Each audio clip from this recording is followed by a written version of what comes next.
C'est un accès privilégié que la Commission électorale nationale autonome a accordé ce 19 mai à la télévision nationale au cœur de son dispositif de compilation des résultats des dernières élections communales et municipales.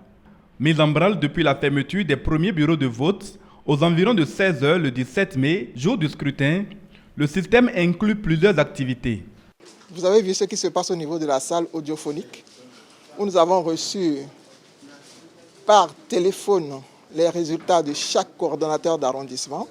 Ces résultats que nous avons reçus par téléphone sont croisés avec les procès-verbaux de compilation pour s'assurer que les deux résultats concordent effectivement. C'est seulement après cette vérification que l'on saisit ces résultats ici au niveau de la salle informatique.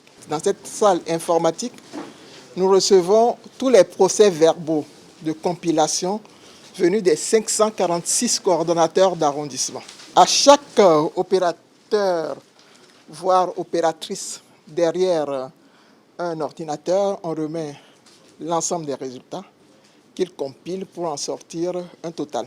Transmission verbale par téléphone des données relevées dans les postes de vote, compilation des données physiques ramenées du terrain par les coordonnateurs d'arrondissement.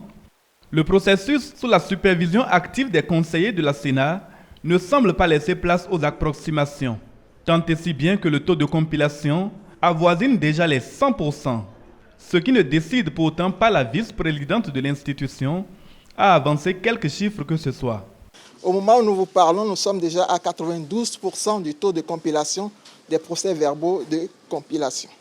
Nous prenons toute la minutie, nous prenons toutes les précautions possibles pour pouvoir vous donner les résultats exacts demain, comme je l'ai dit tout à l'heure, au plus tard. Pas d'annonce précoce aujourd'hui. Non, il n'en est pas question.